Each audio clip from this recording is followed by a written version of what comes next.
Good afternoon बच्चों, कैसे हैं आप लोग? ठीक चल रहा है सब? अच्छा, जो पिछली क्लास हमारी हुई थी उसमें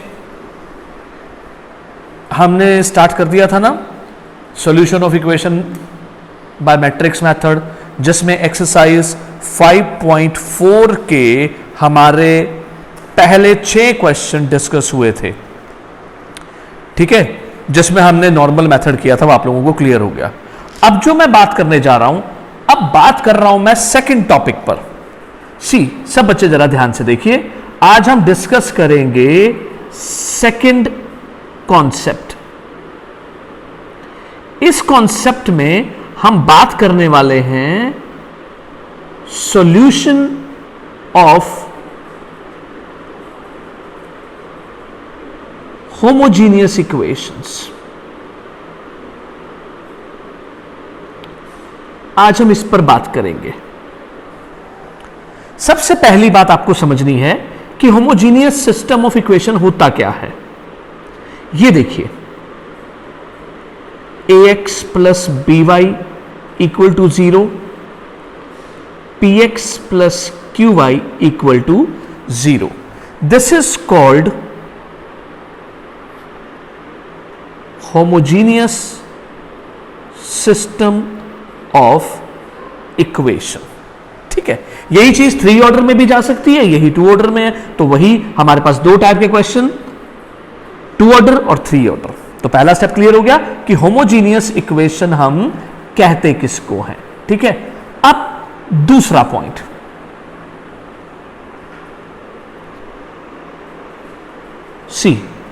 इसको सॉल्व कैसे करते हैं हम।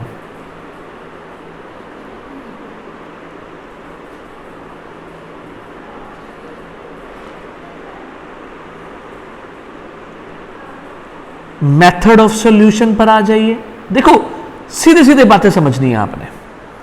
मेथड ऑफ सॉल्यूशन में सबसे पहला पॉइंट आपको क्या करना होता है कि आप अपने गिवन सिस्टम को कैसे लिखेंगे, ax इक्वल्स टू o, क्योंकि इस बार आपके पास राइट साइड पर 0 है, तो आपने o दैट मीन 0 लिख दिया। जैसे आपको याद होगा, पिछले केस में आप ax इक्वल टू b लिखते थे क्योंकि राइट साइड नॉन जीरो थी। अब राइट साइड 0 है तो ax इक्वल टू 0 लिख दिया, जिसमें वही स्टाइल आपका a हो जाएगा, a b p q, और आपका जो x है वो वही रहेगा x y। ठीक है, तो आप पहले तो सिस्टम को लिख गए। अब दूसरा स्टेप, स्टेप नंबर 2 में, this is step 2, step 1। Step number 2 में आप फाइंड आउट करेंगे डिटर्मिनेंट a। ठीक है, अब सुनिए, उसी पैटर्न में जब आप डिटर्मिनेंट a फाइंड आउट करेंगे तो आपके पास फिर 2 रास्ते निकलेंगे। कौन से 2 रास्ते? अगर डिटर्मिनेंट a 0 है और अगर डिटर्मिनेंट a नॉन जीरो है। ठीक है, अब सुनिए, अगर डिटर्मिनेंट a आपके पास 0 आ जाता है तो क्या करेंगे आप? यहां आ जाइए। Then system have non-trivial solution. It is what? Non-trivial solution. Non-trivial solution का मतलब क्या होता है? That is infinite solution. It is what? That is infinite solution.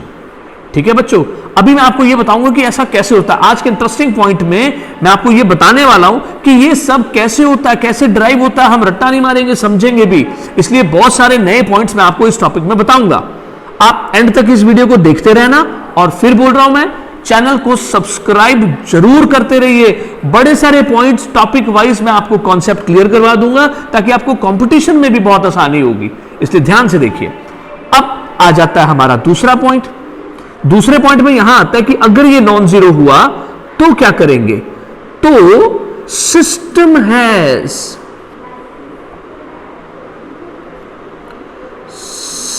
has trivial solution. What is the meaning of trivial solution? Trivial solution का मतलब होता है ये, that is x भी 0, y भी 0 and z भी 0 is the only solution. इस तरह से आपके पास इस पॉइंट पर बात बनती है. तो आप बच्चों ने ये चीज ऐसे क्लियर करनी है. देखा आपने? तो एक बार देखिए, आपने अपने सिस्टम को कैसे लिखना है, ax इक्वल टू o, फिर आपने क्या निकालना है, फिर आपने डिटर्मिनेंट a निकालना है. डिटर्मिनेंट निकालने के बाद आपके पास दो रास्ते होंगे, डिटर्मिनेंट का जीरो होना, डिटर्मिनेंट का नॉन जीरो होना.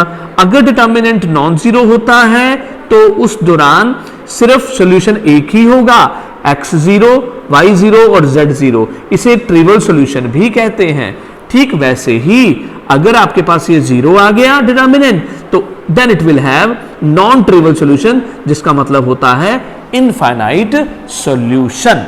अब मैं आपको पहले ये बताता हूं कि आफ्टर ऑल ऐसा कैसे होता है. सुनिए, फिर क्वेश्चन करेंगे हम और टॉपिक एकदम पक्का कर लेंगे. क्योंकि अगर आपसे बच्चों कोई पूछे कि ये कैसे हो गया भाई, जरा बताना, तो आपको आना चाहिए मेरे अकॉर्डिंग, ताकि आप उस कॉन्सेप्ट को किसी को भी बता सके.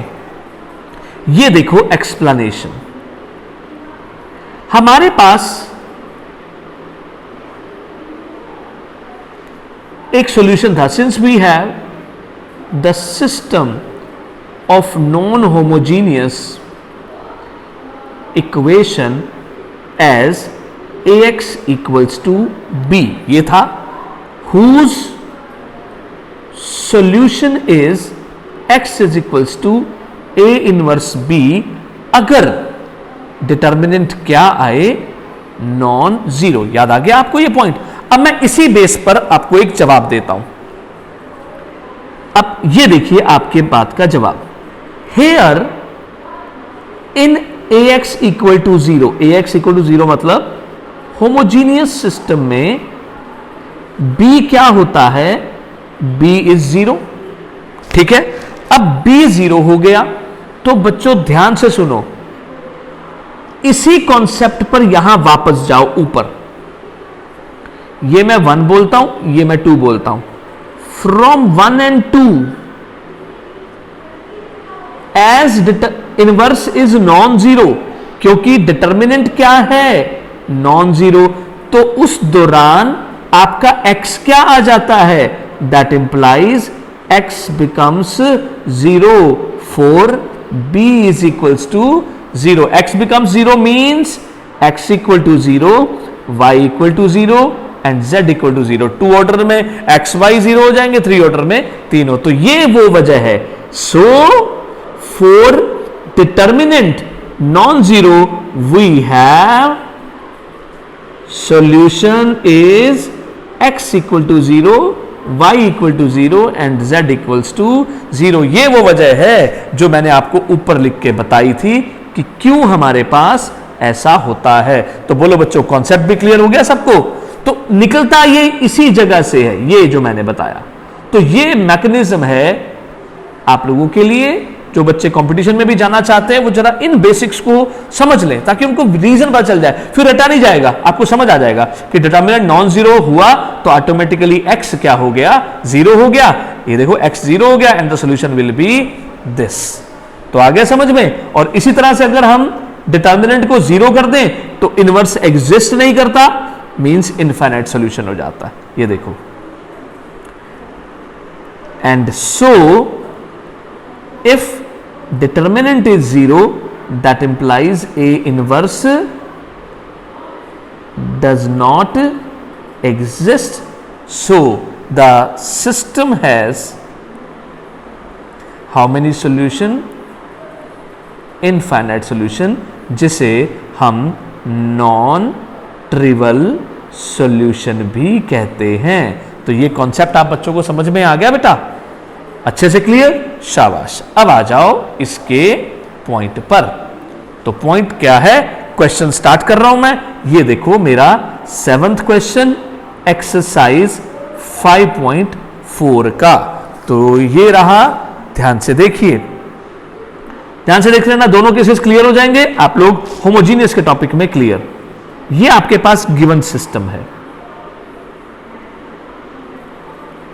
3x minus Y plus 2z equal to 0, x plus 2y minus z equal to 0। तो आपका स्टाइल वही हो गया, system is ax equals to o, where a is 2 3 minus 4 3 minus 1 2 1 2 minus 1 and x is x y z। Clear बेटा?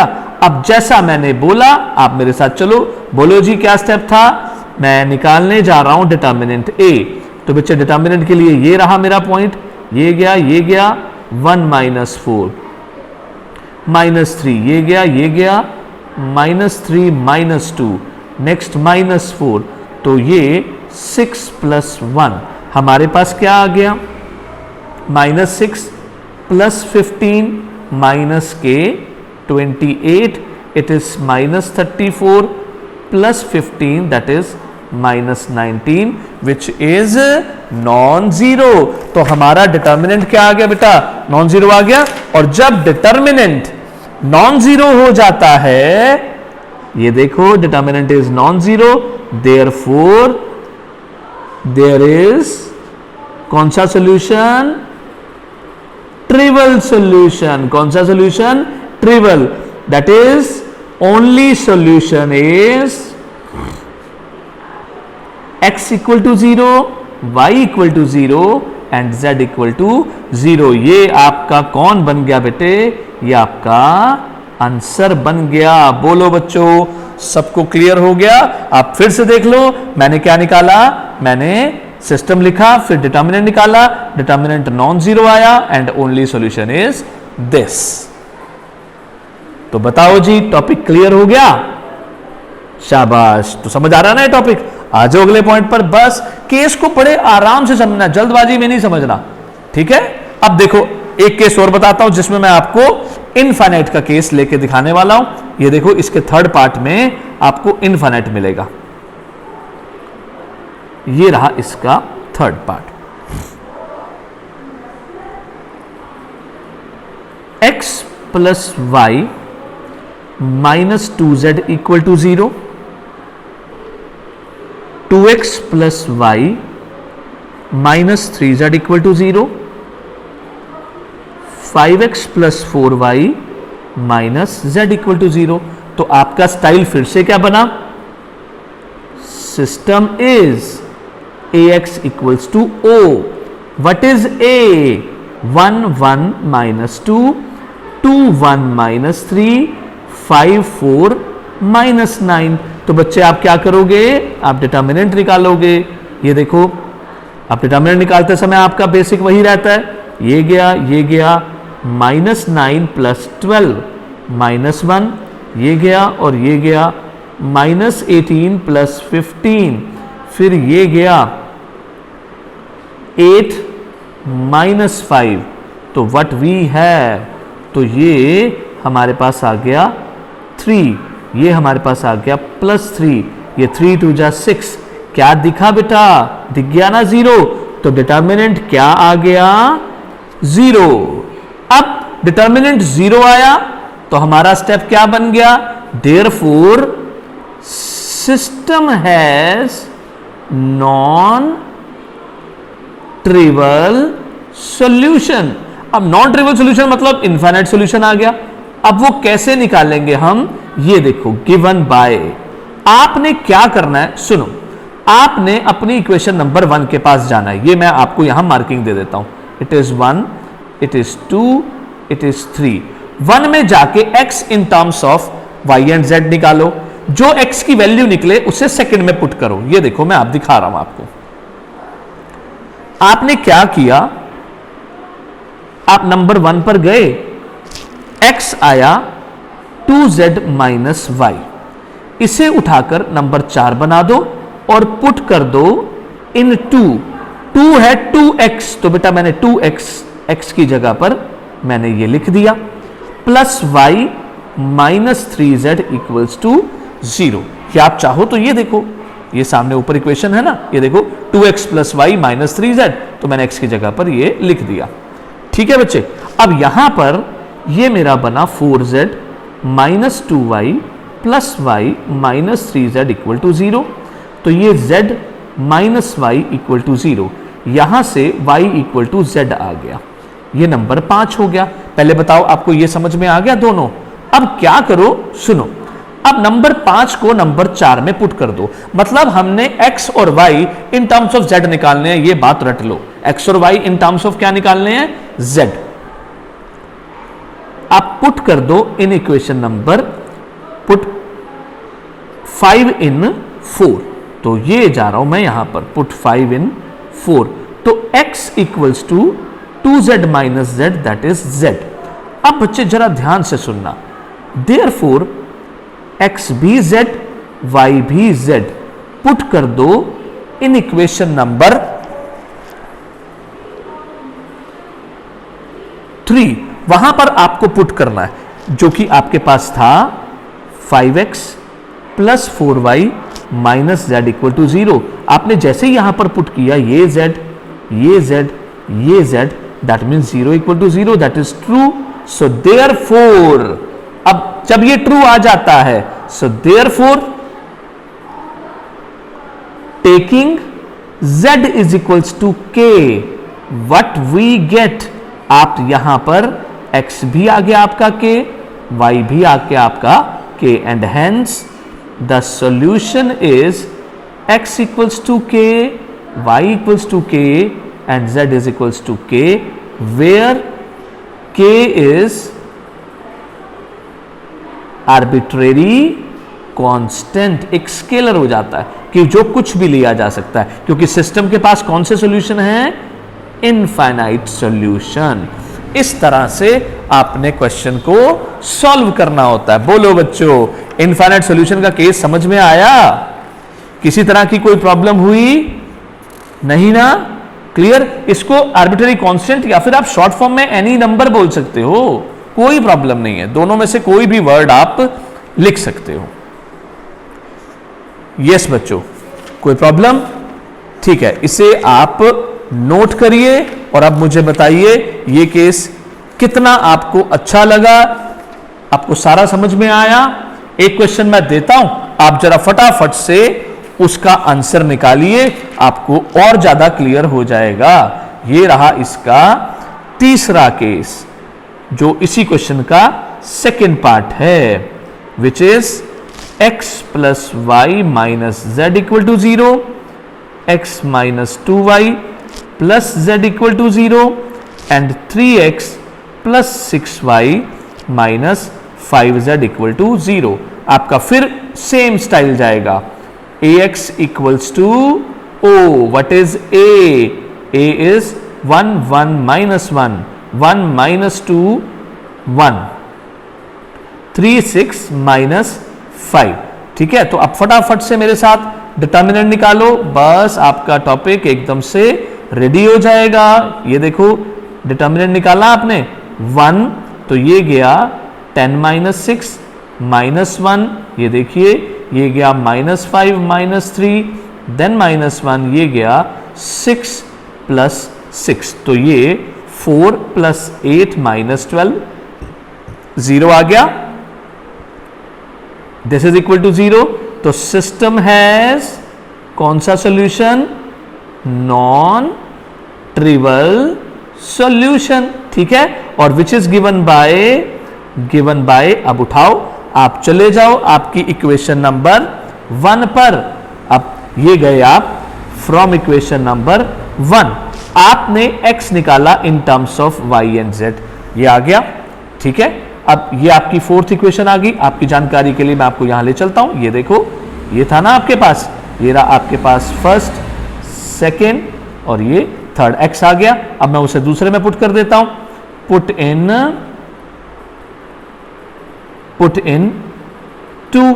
तो जैसे ही आप x की वैल्यू को 2 में पुट करोगे तो आपके पास है यहां पर z minus y minus 2y plus z equal to 0। तो बच्चे क्या बन गया? 3z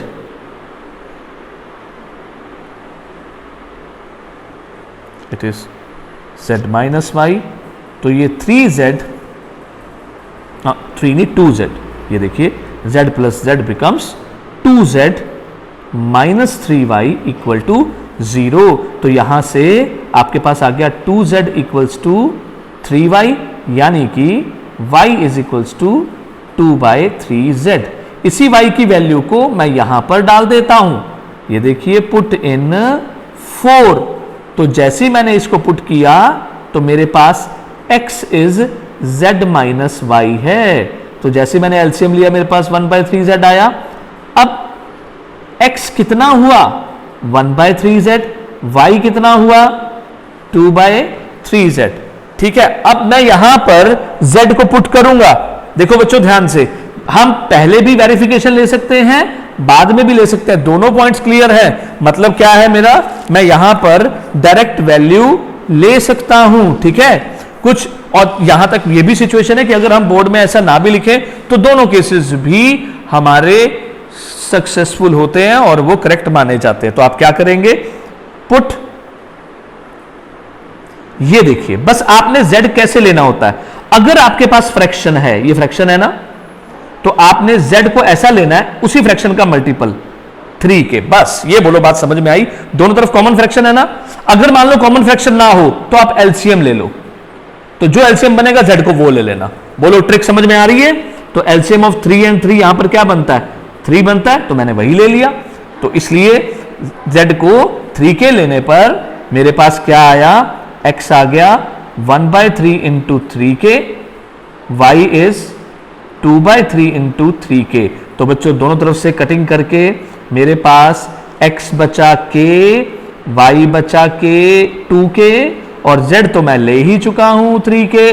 तो बेटा जी मेरा आंसर क्या बन गया, ये मेरा आंसर बन गया। इसे मैं वेरिफिकेशन में भी डाल सकता हूं कि थर्ड इक्वेशन में पुट कर दूं, नहीं भी डालोगे तो भी चलता है, क्योंकि ये एक जनरल वेरिफिकेशन है। तो दोनों केसेस मैंने आपको दिखा दिए। बोलो बच्चों, इस तरह से आपको आज वाला पहला कॉन्सेप्ट समझ में आया, होमोजीनियस सिस्टम ऑफ इक्वेशंस को कैसे सॉल्व करते हैं। तीनों क्वेश्चंस क्लियर, इसके ऊपर प्रैक्टिस करो। अगली केस में, अगली क्लास में, अगली वीडियो में मैं आपके साथ इसी एक्सरसाइज के तीसरे और फाइनल कॉन्सेप्ट में आऊंगा, जहां पर बेटा 6 नंबर कंफर्म होने वाले हैं। तो आज का टॉपिक समझ में आया, क्लियर? तो मैं आपको फिर बोल रहा हूं, अच्छे से समझिए, लॉकडाउन में घर पे रहिए और पढ़ाई करते रहिए। मैं आपको रेगुलर टॉपिक भेजता रहूंगा, बस आप मोटिवेशन के लिए इसको सब्सक्राइब करते रहो ताकि मेरी वीडियोस आपको मिलती रहे। ठीक है बच्चों, ओके, टेक केयर।